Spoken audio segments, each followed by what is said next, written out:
Trump loyalists are getting the top jobs at the Pentagon now after President Trump fired the Defense Secretary Mark Esper and several senior officials quit. Democrats say the shakeup, just 70 days before the president is set to leave office, is raising national security concerns. NBC's Courtney Kuby live at the Pentagon, or covering the Pentagon. Courtney, who are some of these new appointees? So there's four names you need to watch for here. The first one is retired Brigadier General Anthony Tata. He is replacing the Undersecretary of Defense for Policy, James Anderson, who resigned yesterday. Anderson was not a huge surprise that he would resign. He's had a number of missteps and miscommunications, problems with the White House. So it's not a big surprise that he would resign after the election. But putting Tony Tata in the job is newsy. He was actually nominated for the policy job several months ago, but on the exact day that he was supposed to go up before the Senate for confirmation, his name was withdrawn because there were a series of racist and anti-Muslim comments that he had made that came to light, and it was clear that the Senate Armed Services Committee would not vote him out of committee. Another person you need to watch is Ezra Cohen Watnick. So he's actually already in the Pentagon in a job. He was just promoted up. But he's taken over as the top job in policy covering intelligence.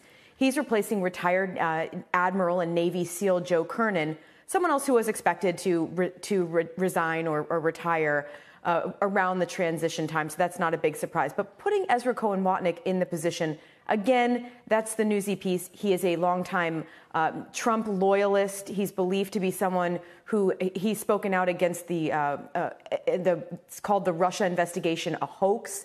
He's been very outspoken in his defense of President Trump and is clearly very loyal to him and his policies. The one you really need to watch, though, is Kash Patel.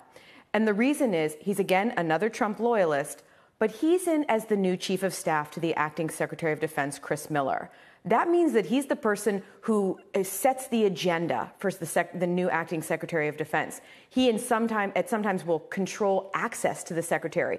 He will be the one who puts issues and policies and ideas in front of the secretary, and even at sometimes control who actually gets to see or speak to the Secretary of Defense. He's got the proximity, he's got the access, and he's someone, if he's going into the Pentagon with any kind of an agenda, he could actually push some of that through in the next couple of months, Shep. Interesting. Are there real dangers, Courtney, of such a late change of leadership? There's certainly a lot of concern, and it's sort of in two buckets. On the domestic front, the concern is that President Trump, now that he's gotten rid of Secretary Esper, that he might try to use the Insurrection Act. And I'm sure you know, Shep, that is where the president would be able to use active duty military troops for law enforcement missions in the United States, something that is against the law. He could invoke it, though, if he wants to use it for any kind of civil unrest. And the concern is that he would do it around unrest surrounding the election.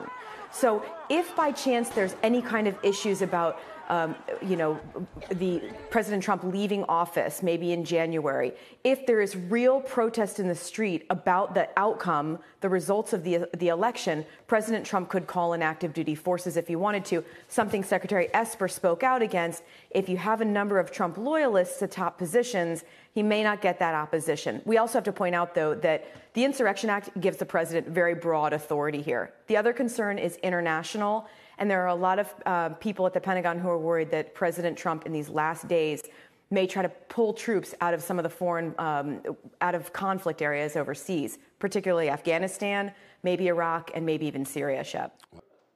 Shepard Smith here. Thanks for watching CNBC on YouTube.